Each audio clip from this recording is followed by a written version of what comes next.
En 1982, les radios libres se font entendre sur le Havre. À Épouville, petite commune de la banlieue havraise, nous recevons tant bien que mal les radios libres qui émettent du Havre. L'amateurisme se fait sentir, mais la liberté d'émettre est presque là, car oui, pour la plupart des radios, elles sont pirates. Elles sont 3 ou 4 que nous pouvons écouter sur Épouville, et quelques informations sur la ville du Havre, pas plus. C'est là qu'un jeune homme excité comme un enfant à l'idée de diffuser de la musique décide de créer sa propre radio, RVL. Bonjour à tous, c'est Margot avec vous et aujourd'hui, comme vous l'aurez compris, avec ces quelques phrases, on va retracer l'histoire de RVL, de ses débuts en tant que radio pirate, en passant par son affirmation du statut de radio locale et du renouveau qu'ont apporté les animateurs et bénévoles. Vous aurez aussi les points de vue des animateurs, des bénévoles, mais aussi de Cyril et Gigi. Bonjour fidèles auditrices et fidèles auditeurs. Je suis Tantine, le duo avec Mamie Chantal. Ça a été notre surnom au démarrage. On était en duo toutes les deux. On a fait plein de choses ensemble. Et puis maintenant, je suis retraitée également de la radio. Non seulement je suis retraitée, mais également de la radio. La création de la radio commença avec la fabrication d'un petit émetteur d'environ 3 watts seulement et celle d'une table de mixage. Daniel Boquet prit le micro du magnétophone, la platine disque de chez lui, une antenne bricolée et une batterie de 12 volts. La fabrication de cet émetteur ne posait pas trop de difficultés pour lui, qui travaillait alors dans l'électronique. Bon, plus qu'à faire quelques essais et miracle, ça fonctionne. Galvanisé par sa réussite, Daniel Boquet commence donc les émissions depuis son domicile et pour être plus précis, depuis son salon. Reste plus qu'à savoir si on l'écoute. Il ne peut pas demander à son audience de l'appeler, et oui, pour rappel, sa radio est pirate. Pour que les auditeurs puissent se faire connaître, la solution serait de pouvoir donner un numéro de téléphone. Ce n'est pas une mince affaire, mais il demande à son ami Thierry, qui habite lui aussi à Épouville, si son numéro pouvait être aussi utilisé pour les éventuels recoupements, et Thierry accepta. Avec des émissions chaque soir de 18 à 20h, le numéro de téléphone est donné à l'antenne et les appels arrivent chez son complice. La radio continue comme cela pendant quelques mois, jusqu'au moment où Daniel croise Georges Bredel, un ami à lui mais aussi le maire adjoint d'Épouville et chargé de la communication et des associations. Pendant leur conversation, Georges lui demande s'il aurait entendu parler d'une radio sur sa commune. Il lui annonce aussi que des gens viennent à la mairie pour poser des questions sur cette radio qui donne quelques infos locales et diffuse de la chanson française. Georges Bredel reste rassurant et précise que la municipalité n'est pas hostile. En entendant ça, Daniel lui dévoile avec un sourire malicieux son secret qui ne semble pas étonner son ami. Après en avoir discuté pendant le conseil municipal, la municipalité décide de leur donner un coup de main dans cette aventure et leur procure un local aménagé dans une cave.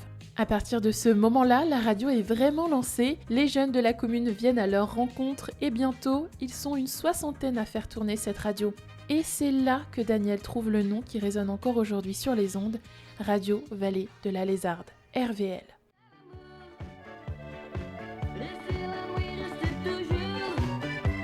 Il est 18h sur les 103 de RVL. Bonsoir à toutes, bonsoir à tous. Nous sommes maintenant en 1990. Le dimanche, une nouvelle émission est mise en place, Dédicace, qui au fur et à mesure reçoit de plus en plus d'appels. L'association est créée et il fait sa première demande d'autorisation à la haute autorité. Pas de réponse, il continue donc à émettre en pirate. Un soir, les agents de TDF font irruption dans leur minuscule studio et leur ordonnent de cesser les émissions avant de graves sanctions. Les jeunes présents alors ce soir-là sont terrorisés et obéissent immédiatement. Mais à ce moment-là, Daniel était en vacances et il n'est rentré que 2 jours après la visite des agents de la TDF. Devant sa radio muette, la colère lui est venue directement, d'autant plus qu'un courrier recommandé est arrivé en lui précisant que si RVL ne cessait pas ses émissions, l'ordre de saisie du matériel serait donné. Après 2 ou 3 jours de réflexion, Daniel réalisa que cette interdiction ne concernait que RVL et c'est là qu'une idée lui parvenut. Ils n'avaient qu'à reprendre leurs émissions sous un autre nom. C'est ainsi que la radio est de nouveau en service, mais sous le nom de La Petite Radio Locale, LPRL. On change aussi la fréquence et c'est reparti. Et ce qui était le plus rassurant, c'est que les auditeurs avaient vite fait de retrouver la radio de leur vallée. La radio continue ses émissions qui débutent maintenant à 7h et se poursuivent jusque 20h. Il faut dire que depuis quelques mois, ils avaient 3 salariés en contrat TUC, des contrats d'utilité collective et encore une quarantaine de bénévoles. Pendant quelques mois, le calme est revenu, mais de nouveau, la menace de saisie et l'emprisonnement du président de l'association plane. Daniel avertit les auditeurs ainsi que les municipalités qui soutiennent la radio et sagement, la décision de fermer l'antenne le dimanche 18 août 91 est prise. De nombreux élus, des auditeurs et Monsieur Evert, maire d'Épouville, étaient présents pour ce dimanche qui était bien triste. Daniel précise quand même que la radio est stoppée, mais il va continuer à se battre. Les salariés sont donc au chômage. La seconde demande est faite, mais cette fois au CNRL, et malheureusement, même scénario que le précédent, toujours pas de réponse. La radio reprend avec quelques émissions sporadiques, surtout avec l'accordéon le dimanche matin. Daniel, tenace, ne lâche rien et renouvelle sa demande auprès du CSA, qui est maintenant l'autorité qui accorde les fréquences. Il adresse également un courrier à Madame Bredin, maire de Fécamp à l'époque, mais aussi ministre des Sports.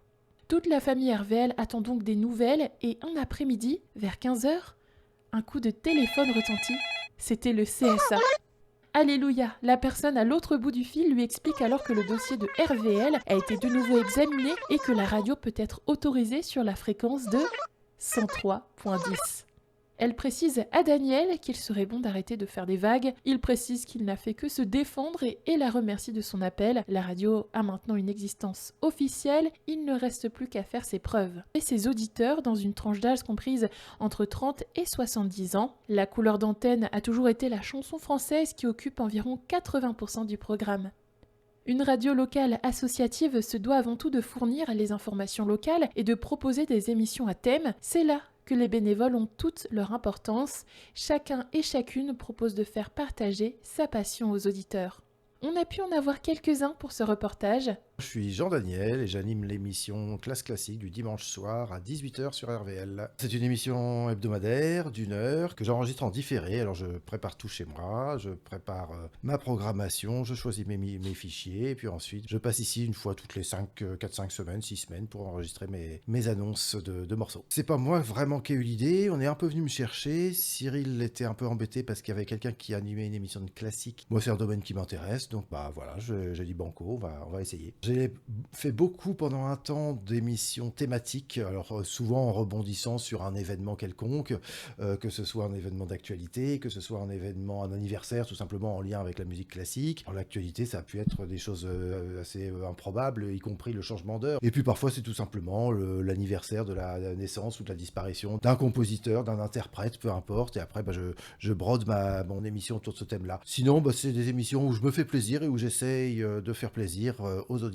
en mettant des œuvres plus ou moins connues du répertoire, des grands tubes du classique et puis aussi des petites choses de derrière les fagots que j'aime bien aller récupérer à droite ou à gauche. Eh bien, je suis Claude de l'émission Country Valley, émission spécialisée, comme vous l'entendez, sur la musique country. Et ça fait déjà un bon nombre d'années que je fais cette émission et donc toujours le même plaisir d'aller sur les festivals, de rencontrer les artistes pour pouvoir choper des nouveautés ou alors les contacter par internet pour qu'ils m'envoient leurs albums ou leur musique. Là, je suis bénévole avec mon épouse, avec Nat. Donc, on a l'émission le mercredi soir et cette émission a démarré en 2001. Avec le fondateur de la radio, en discutant un jour, hors radio bien sûr, je lui ai fait part de mon loisir et de mon amour de la musique country. Il m'a dit ce serait bien qu'un jour tu viennes en parler à l'antenne. C'est ce que j'ai fait. Je me demande s'il m'a pas un peu piégé d'ailleurs, puisque une semaine après, il me dit il faut que tu continues. On a de la demande sur la musique country à l'antenne. Donc il me dit programme ta prochaine émission et c'est parti. Et c'est comme ça que c'est parti d'ailleurs. Je suis Clémence Mouzarine, je suis chroniqueuse à RVL depuis février 2024. Je participe dans 2 émissions, j'ai ma propre chronique qui sont les nouveautés littéraires de la semaine et je participe également à la chronique football, la chronique des ciels et marines avec Adam. J'ai voulu faire ces 2 chroniques-là parce que ce sont 2 sujets qui me passionnent énormément et je cherchais aussi le contact et l'interaction avec d'autres animateurs et évidemment les auditeurs. Ce que j'aime le plus dans ces émissions-là, c'est le fait de savoir que j'ai de l'interaction avec autrui, notamment avec des auditeurs ou même avec les autres chroniqueurs, puisque je bénéficie avant tout de l'interaction dans mes chroniques, que ce soit mes chroniques littéraires ou lorsque je suis en direct, je fais intervenir l'animateur à l'antenne, ainsi que la chronique des Ciel et Marine, qui est ni plus ni moins qu'une discussion. Bonjour, moi c'est Jurek de l'équipe de Case en Case. Je suis une sorte de capitaine du bateau de l'émission de Case en Case, l'émission consacrée au monde de la BD sur RVL. Pourquoi Case en Case ? C'était un moment où j'avais pas mal de temps devant moi. J'ai Cyril, on a des connaissances à côté ensemble. Il m'a proposé, il savait que j'avais une passion qui était du coup la BD. Et il m'a proposé d'essayer de faire un test à la radio pour voir comment ça se passait. Il y avait une demande, il y avait un créneau libre, j'avais du temps et hop, c'est parti. Je m'appelle Dominique Hervé, je suis photographe retraité ou retraité photographe. Toujours photographe depuis 13 ans, depuis que je suis à la retraite. Mes émissions ont été essentiellement photo, on en parle. Et j'ai fait une émission de remplacement, Bonjour Monsieur le maire, qui avait été aussi demandée par Daniel Bocquet, le président de cette association de radio, quoi. Et à la retraite, il m'avait demandé si je voulais faire et d'une de la radio et puis d'animer une deuxième émission. Voilà. L'émission Photo, on en parle. Je choisis des auteurs, photographes régionaux ou internationaux. C'est suivant l'actualité par rapport aux accrochages d'expositions sur le Havre et la région. Ça dépend aussi des sorties, livres, tout support photographique. Et en partant de cela, je fais appel à mes mémoires par rapport à l'actualité, mais aussi aux gens que j'aime bien par rapport à leur photographie et puis aux événements. De toute façon, il ne faut pas non plus être sélectif, quoi. Alors, comme dirait tout le monde, Manu, hein. Emmanuel Renaud, pour être plus précis dans l'état civil, mon poste, il est très simple, il est bénévole. J'ai été pendant un temps faisant partie de l'équipe des permanents et ça n'a pas duré très longtemps, hélas. Sinon, toujours bénévole depuis un peu plus de 10 ans au sein de la radio, puisque j'ai débuté au mois d'octobre 2014, en faisant quand même un petit avant-goût en septembre. Pour la petite histoire, je suis venu un mardi très précis, parce que c'était pendant l'émission de jazz, un copain de radio depuis 40 ans, que j'ai retrouvé ainsi, donc Jazzomania qui était présenté par Alain. Feu Alain. Et replonger dans le bain de la FM. Voilà. Je suis arrivé dans la radio pour tout d'abord présenter une émission basée sur la synth-pop, donc Jean-Michel Jarre et autres titres comportant beaucoup de synthé.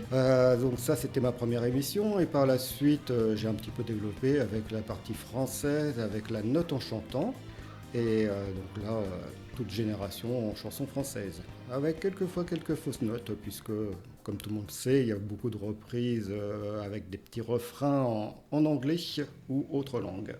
Bonjour, je m'appelle Marie-Claire Michaud, je suis bénévole animateur. À la retraite, ça va bientôt faire 2 ans, et j'occupe mon temps avec des passions, voilà, la photographie, le chant, et RVL aussi, la radio. Mon poste, c'est Marie et ses amis poètes, et le dimanche, je fais les dédicaces en compagnie de Jojo. C'est vrai que comme je faisais partie d'une chorale, on m'a dit, RVL, il recherche du monde, des bénévoles. Donc, je suis venue me présenter, j'ai commencé par les dédicaces, pour voir si je serais à l'aise. Et après m'est venue cette deuxième idée, c'est de faire Marie et ses amis poètes. Comme j'ai beaucoup d'amis poètes un peu partout, je me dis pourquoi pas faire revivre la poésie à travers les ondes. Bonjour, je m'appelle Mickaël, j'ai 44 ans. Et ça fait un peu plus d'1 an que je fais de la radio chez RVL, de présenter une émission de pop rock, années 70-90. C'est un plaisir. C'est un plaisir, une passion, du bonheur. C'est assez large entre le pop et le rock, parce que je vais présenter des vieux groupes comme on va dire un petit peu moins connus, comme des groupes comme UFO, des formations britanniques, et après ça va comme la dernière où j'ai fait Billy Idol, où c'est vraiment 13 années 80, c'est très éclectique, en passant par les Rolling Stones, Aerosmith, Tears for Fears, Midnight Oil, ça va loin, et j'essaye de diversifier de façon à que les auditeurs prennent plaisir à écouter tout ça. Oui, bonjour. Alors moi, c'est Mickaël, animateur de l'émission L'Arche de Yona sur RVL depuis 2 ans.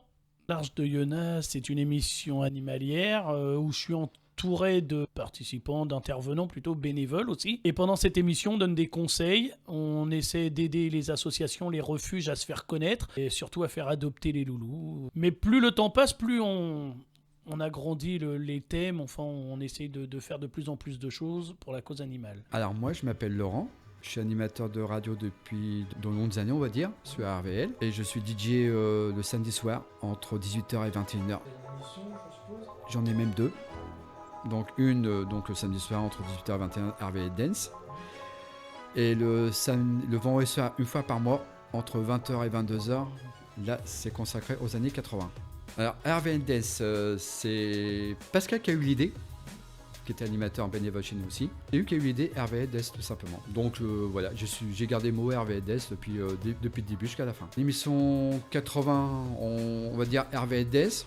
On prolonge dans la même foulée RVL 80. Donc on hésitait sur plusieurs titres, enfin de noms sur l'émission, mais on était basé plus sur RVL 80 parce que ça suivait dans la lignée de RVL Dance. Je m'appelle donc Véronique, je suis animatrice bénévole sur Radio Vallée de la Lézarde et j'ai fait mes toutes premières émissions lorsque j'avais à peu près 16-17 ans, au moment de la création de la radio.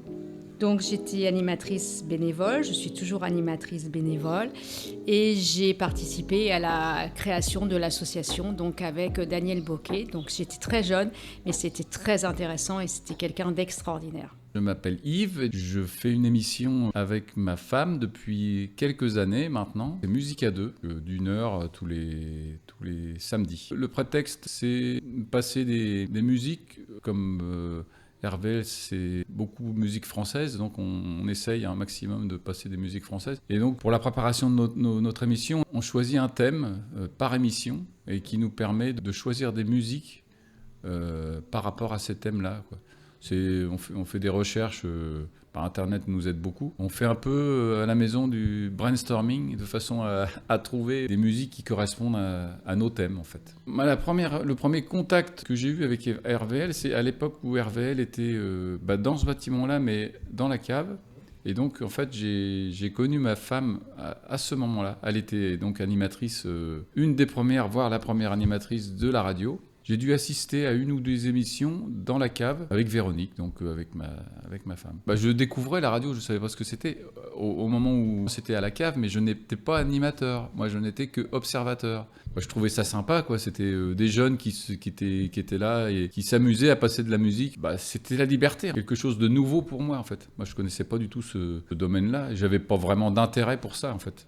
Alors j'ai connu RVL par hasard puisque c'était l'époque des radios pirates et donc on cherchait des fréquences. Et un jour j'ai entendu une radio à Épouville, donc c'était inespéré puisque je ne pouvais pas aller sur le Havre alors que j'avais fait déjà des émissions sur le Havre. Et Daniel avait donné son numéro de téléphone et pour savoir s'il était écouté. J'ai attrapé le téléphone, je l'ai appelé. Une semaine après, on était donc avec mon ami de l'époque en train de faire une petite émission donc dans le salon avec Daniel. RVL, je connaissais déjà depuis longtemps de nom. Ça m'arrivait de tomber dessus en tournant la molette du poste de radio, sachant que j'ai toujours habité dans des coins dans la campagne où on capte très mal la radio. Et du reste, d'ailleurs, je n'ai même plus de poste de radio moi-même. Mais voilà, je connaissais un petit peu. Et puis donc, c'est par l'intermédiaire d'une collègue, tout simplement, qui avait eu l'occasion d'en parler avec Cyril, que j'ai poussé la porte du studio et j'en suis jamais ressorti. Moi, c'est grâce à Cyril que j'ai connu RVL. De bouche à oreille, en papotant ensemble, il m'a présenté la radio. Et avant, j'étais pas auditeur de RVL avant d'y être. Je connaissais de nom parce qu'il y avait quelques petites interventions sur les marchés de Noël, ce genre de choses. Mais voilà, c'est tout. Alors RVL, j'ai connu dès le début, pratiquement, avec Daniel Boquet.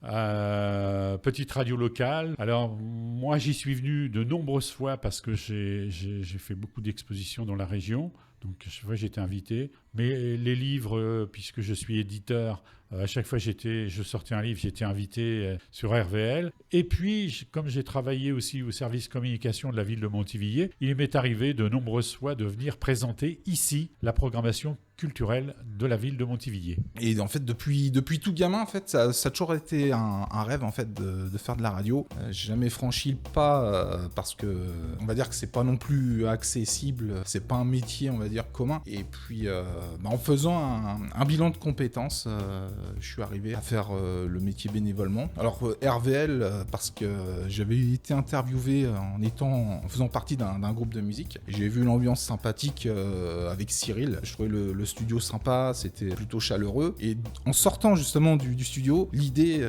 tiens, un jour, pourquoi pas faire de la radio, mais c'était enfoui dans un tiroir. Puis le temps, est-ce que c'est possible? Et là, le bilan de compétences, à la fin, il y avait plusieurs métiers. Et en faisant l'entonnoir, animateur radio.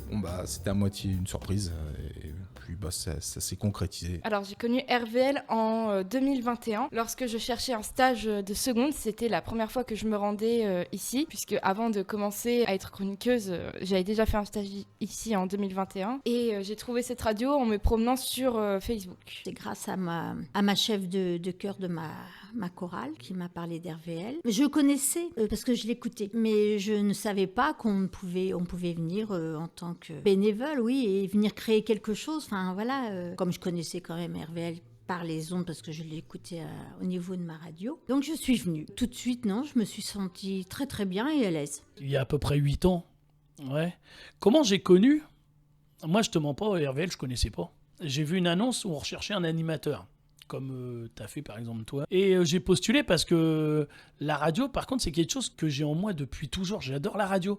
La nuit, je dors, il me faut la radio. Je vis avec la radio. Si j'ai pas la radio, je dors pas, je peux pas. Et en fait, j'ai postulé, je les ai harcelés à l'époque, hein. S'ils s'en rappellent, ils te le diront. Je leur téléphonais jusqu'au jour où ils m'ont appelé pour me dire que c'était bon, je commençais. Depuis, je suis plus parti. Alors RVS, c'était avec mon ancien beau-père. Une anecdote, c'est qu'en fin de compte, il travaillait dans le coin à cette époque-là. Et comme moi, je travaillais déjà sur une radio avant, quand je suis resté 3 ans parce que la radio, malheureusement, elle a changé de patron. Donc... pour des raisons un peu bizarres, on va dire. Donc du coup, j'avais plus de poste animateur, que moi je voulais continuer à tout prix la radio, parce que c'était vraiment ma passion, et c'est toujours ma passion. Et je voulais à tout prix continuer. Donc mon beau-père, il travaillait dans le coin, sur Épouville, et c'est grâce à lui qui a entendu parler de la radio RVL. Et grâce à lui aussi qu'il m'a fait voir Monsieur Bouquet, Daniel Bouquet, voilà. Et du coup, on s'est rencontrés, on a discuté. Voilà, j'ai travaillé pendant 3 ans sur une radio sur Le Havre, d'ailleurs qui connaissait aussi le président. Et on a parlé donc vaguement ensemble. Je dis voilà, je voulais continuer de la radio parce que c'était ma passion, voilà. Et forcément, au début, vous voulez savoir quel style d'émission je voulais faire. C'était bon, moi j'étais un peu à l'étranger, mais bon, comme la radio permet d'avoir 85% de français et le reste en étranger, donc au début c'était plus de français que d'étrangers. C'était comme ça pendant quelques temps, le samedi après-midi à l'époque. RVL, bien sûr, je connaissais depuis quasiment le début, même si à l'époque j'écoutais pas trop parce que j'étais plus basculé. Alors pour revenir avec l'histoire de la FM, au début il y a eu des premières radios sur Le Havre, par la suite 2 et 3, et une autre en région du Havre, dont RVL, donc 2 autres. Et je me suis plus orienté au niveau réception vers notre radio qui était à Saint-Martin-du-Manoir, à l'origine à Saint-Laurent-de-Brévedent, dont j'ai participé à un jeu. Donc je joue, je gagne un titre, un vinyle. J'allais dire un CD, mais non, un vinyle, parce que les CD, c'était pas encore là, hein, c'était arrivé 2-3 ans après. Donc ça, c'était en 83, début 83. Donc je vais voir l'animatrice qui m'invite dans les studios. Puis il m'a fait, ça te ferait plaisir de participer, de faire de la radio. J'ai dit oui. À partir de là, mai 83, j'ai plongé de l'autre côté du poste, et d'ailleurs j'ai tenu le micro. Et j'avoue qu'à l'époque, j'étais pas fier, très timide bien sûr, j'y suis toujours, mais je ne faisais même pas ma technique. Et pourtant, je suis passionné par ça. Donc, j'arrivais pas à faire ma technique, donc j'avais un copain qui poussait les boutons et moi qui causais dans le micro. Voilà pour la petite histoire. Et autre petite histoire, j'attends toujours mon vinyle que j'ai jamais eu. Je travaillais sur Montivilliers et puis en passant dans le secteur, j'ai vu qu'il y avait une radio ici. Et puis j'en suis arrivé un jour à discuter avec Daniel Boquet, le fondateur de la radio, et c'est lui qui m'a dit, en discutant justement comme j'expliquais tout à l'heure, avant on avait un animateur à RVL de musique country, mais qui n'est plus là. Il serait bien que tu viennes nous reparler un peu de musique country, et c'est comme ça que je suis arrivé donc à RVL. J'avais déjà un peu quelques doutes. Je n'étais pas présent à l'Assemblée Générale de cette année, mais je m'étais entretenu un petit peu avec Cyril qui m'avait un peu annoncé que c'était vraisemblablement la fin. Mais je pensais pas que ça allait arriver si vite. Parce qu'on en a parlé, lui et moi, début mars. Je pensais qu'on allait tenir jusqu'à la fin de l'année 2025. Bon, c'est arrivé un peu plus tôt que ce que je pensais. Je trouve ça dommage. Pour moi, les radios locales, les radios associatives, les radios libres, c'est toute ma jeunesse, puisque j'avais 16 ans quand elles ont été autorisées en France. Et c'est une page qui se tourne et je trouve ça vraiment dommage. Maintenant, il n'y a plus que les radios nationales et puis des grands groupes, quelques petites radios indépendantes, mais somme toute pas beaucoup. Et dans la région, je crois que ça se compte sur les doigts de la main gauche de Django Reinhardt. Il va y en avoir 2, 3 peut-être, c'est tout. Donc c'est un petit peu...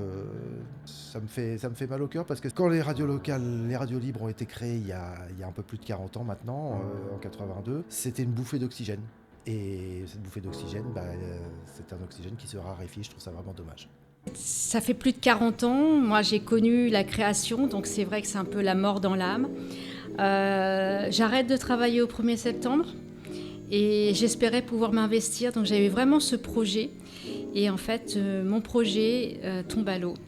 Et c'est surtout aussi pour donc Gigi et Paulette, à qui je pense, parce que c'est un investissement vraiment énorme. Et puis aussi donc, aux salariés. Donc moi, c'est ma petite personne, c'est voilà, mon plaisir. Mais derrière, il y a des salariés. Et ça c'est difficile. Et puis RVL, c'est une grande famille. C'est des gens extraordinaires, super gentils, et qui nous ont accueillis à bras ouverts. J'étais extrêmement triste parce que RVL, c'est plus de 40 ans d'histoire et ça m'a fait extrêmement bizarre parce que c'est la radio qui m'a fait découvrir ma vocation. Donc forcément, j'ai eu un pincement au cœur lorsque j'ai appris pour la fermeture. Une tristesse. Oui, parce que c'est la fin des radios libres. Hein. Donc voilà, quoi. Je veux dire, c'est 42 ans, 43 ans. Merde, on va pas laisser passer ça, quoi. Sans rien dire, quoi. La vie associative, c'est pas un yo-yo. Hein. La vie associative, c'est très long à construire. On a besoin de bénévoles, de gens responsables. On a besoin de créer des animations pas pour soi, mais pour les autres. Donc, c'est de la gratuité, le bénévolat. Donc, qu'une radio ferme, je suis désolé, on va couper l'information locale, quoi, tout simplement. Très, très gentiment, on va la fermer. Triste. Bah oui, triste, parce que, voilà, c'était pour nous... Enfin, pour moi, c'était une petite habitude de venir, de savoir que le dimanche, on prenait rendez-vous avec les auditeurs pour les dédicaces, et tous les mercredis qu'on allait... Voilà, pour marier ses amis poètes. Et oui, triste, parce que c'est fini, on ne va plus nous entendre. Enfin, on ne va plus nous... Voilà. À l'annonce, je m'y attendais déjà depuis quelques temps, puisqu'on le savait, à chaque AG, et ça c'était depuis le début que j'avais intégré la radio, il y avait toujours une baisse de budget. Donc à force de baisser les budgets, il y avait une fin annoncée. Et dans les derniers mois, forcément, c'était clair, même si tout le monde n'était pas encore conscient, je connaissais le final de l'arrêt de RVL. Grosse déception quand on en fait partie depuis 2001, forcément. En plus, c'est une radio qui est locale, qui est près de ses auditeurs. Il y a beaucoup de monde qui écoute. Les animations à l'extérieur. Franchement, cette radio avait une réputation. C'est bien dommage qu'elle ferme, puisqu'il y avait une grande complicité entre les auditeurs et les animateurs d'RVL. Ça fait un petit choc. Après, ça fait bizarre, effectivement. Donc moi, il faut quand même voir que là, c'était ma 3e saison. Donc je fais partie des petits derniers au niveau des bénévoles et des émissions de radio. Je sais pas, je dois avoir 20 ou 21 émissions. Donc c'est pas tant que ça, c'est 2 ans et demi. Donc ça fait bizarre parce que du coup, on prend ses petites habitudes et tout ça. Après, malheureusement, je regarde les infos, je suis comme tout le monde. Donc la vie, les conjectures actuelles font qu'il n'y a pas une grosse surprise sur le monde associatif de ce qui se passe. Il faut voir que ça ne touche pas que RVL. ce genre de décision. Après, n'empêche que moi, je suis pas partout, je suis à RVL, donc ouais, ça m'a rendu triste. Ça m'a rendu triste justement pour les personnes qui sont là depuis le début, qui sont là à l'origine, donc un peu triste pour eux. Mais sinon, on va finir la saison des RVL, on va finir RVL comme dans une grande fête où à chaque émission, on va se faire plaisir et on va pas faire ça avec la larme à l'œil, on va faire ça avec le grand sourire. Ce que j'ai trouvé vraiment dommage, c'est que Daniel était parti de rien en fait. Il a mis beaucoup d'énergie à monter petit à petit sa radio, à créer des activités. Ça a mis du temps avant que la radio soit ce qu'elle est aujourd'hui. Ça a été construit, c'est quelque chose qui a été construit petit à petit. Et là, on a quelque chose qui est construit, qui amène beaucoup de choses aux auditeurs. Comme je disais tout à l'heure, il y a des auditeurs fidèles. Ça amène des personnes qui travaillent au sein de la radio. Donc ça permet à des bénévoles de pouvoir faire des émissions, créer des choses. Ça permet à des jeunes d'acquérir de l'expérience. Ça a un vrai aspect social, en fait, on va dire. C'est vraiment dommage. On perd d'un seul coup tout ça, quoi. Tout ce travail qui a été fait. Et il n'y a plus rien, quoi. Et c'est ça qui me désole le plus en fait. Alors, comme tous les animateurs, hein, ça me triste. C'est un choc qu'on prend. Alors moi, je suis pas, on va dire, c'est pas le choc brutal. Enfin, ça fait mal. Ça fait mal parce qu'autant d'années que je suis animateur sur RVL, c'est un choc quand même. Mais je crois que le coup va venir plutôt après. L'absence de plus venir ici, de plus venir au studio le samedi soir, ça sera le coup après. Je pense que là, on va dire, on a pris la claque, on va prendre une deuxième claque après. Stupéfait d'apprendre.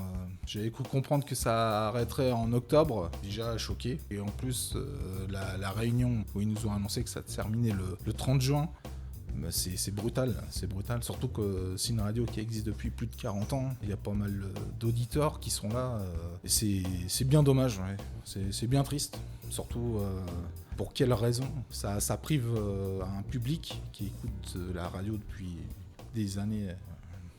Oh, ah bah moi j'aurais créé une manifestation à moi tout seul.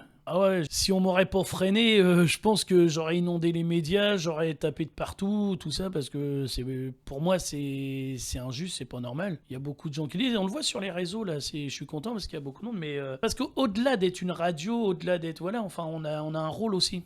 Et comme je disais, par exemple, moi, le soir de Noël, j'ai vu qu'il y avait des gens qui étaient là. Donc, il y a beaucoup de gens qui sont peut-être seuls chez eux, qui avec nous. Et pour eux, on est une famille, en fait. Les gens n'aiment pas tout ce qu'on fait. Ils n'aiment pas tous les animateurs, tout le monde. Mais il y a toujours une personne qui va écouter. Enfin, voilà, je sais pas comment trop expliquer, mais c'est vraiment un coup dur. Et je pense qu'on ne sera pas les seuls à pleurer sur le sort d'RVL. On va être beaucoup. Souvenir marquant lié à RVL, eh bien, c'est peut-être, oui, je dirais la première émission, puisque, bon, forcément, j'étais un peu timide. Daniel me disait toujours, tu te répètes dans tes mots. Alors, en fin de compte, je disais oui, mais oui. Et puis, en fin de compte, après, j'ai changé. Et j'ai employé un autre mot que je répétais tout autant. Donc, c'est lui qui m'a formé un petit peu au discours devant le micro. Et c'est vrai que c'était un super souvenir quand il m'a dit, on a eu plein de coups de fil à RVL. Les gens me demandent quand est-ce que c'est ta prochaine émission. Donc c'était vraiment un réel plaisir de pouvoir faire découvrir un petit peu cette musique que tout le monde ne connaît pas forcément. Et là, c'était vraiment une grande surprise et un réel plaisir, quoi. Ouais, le souvenir principal que j'ai d'RVL, c'est que j'ai rencontré surtout des gens d'une gentillesse incroyable que je soupçonnais pas, des gens que je connaissais pas et qui m'ont tout de suite accueilli, alors que je suis pas forcément d'un naturel très très sociable, mais qui m'ont accueilli avec une énorme gentillesse. On se rend compte que très très peu, 2-3 fois dans l'année, avec les autres animateurs bénévoles comme moi ou avec les salariés, mais à chaque fois j'ai été super bien accueilli avec toujours un grand sourire, et c'est vraiment quelque chose que je retiens d'RVL en tout cas. Je n'ai pas vraiment de souvenirs marquants. Ce qui m'a marqué avec RVL, c'est que je n'ai pas d'autres exemples de radio où il y a une telle diversité dans la proposition. C'est-à-dire qu'on a des gens qui proposent du jazz, encore dernièrement on m'a dit, nous c'est la seule radio qu'on entend sur Rolleville et il passait l'accordéon. Donc il y a l'accordéon, il y avait du rock, il y avait de la photo, il y avait de la littérature. Nous, c'était plus de la musique. Il y a les animaux aussi. Une telle diversité, je ne vois pas beaucoup d'autres radios avec une diversité comme celle-là. Moi, je pense que c'est un peu un ovni, quoi, dans le milieu de la radio, quoi. Oui, le souvenir, c'est que les premières émissions, bon, c'est vrai que la toute première, c'était donc avec Daniel donc, et son matériel dans son salon. Mais après, en fait, RVL a été dans la cave donc, de ce bâtiment. Donc on était dans un espace très confiné, dans une cave, mais c'était extraordinaire. C'était une aventure extraordinaire, je pense qu'on ne retrouvera. Au niveau social, RVL, c'est une grande famille, tout le monde s'apprécie, on est tous différents. Et c'est en ça que c'était extraordinaire. Et c'est vrai que la disparition d'RVL, c'est dommage. Oh, des moments marquants? Oh oui, il y en a quelques-uns. Des petits rigolos, quoi. Alors, je vais commencer par monsieur l'ancien maire d'Épouville, Gilbert Conan. Lors d'une de mes émissions, Bonjour monsieur le maire, il était dans les invités, normal, puisqu'il était à la Coda. À l'époque, c'était la Coda. Et Gilbert, j'ai dit, c'était incontournable, hein, la radio est sur sa commune. Donc, j'invitais tous les maires. Et puis, je dis à Gilbert, tous les maires ont le droit d'apporter quelque chose ou de dire quelque chose à l'antenne. Et Gilbert Conan est venu avec un gramophone. Alors, je ne sais pas si vous savez ce que c'est que le gramophone. Bon, c'est un tourne-disque, on va dire, avec une manivelle. On la remonte, on pose un vinyle sur la platine. Et là, en direct, c'est-à-dire en fin d'émission, on a passé une petite chanson sur le gramophone. Et là, c'était rigolo parce qu'on l'a vu avec son appareil, il l'a posé sur la table, il a tourné la manivelle, il a posé le vinyle et puis c'était la petite chanson. Alors, je crois, c'est les petites sautettes à huillettes, je crois.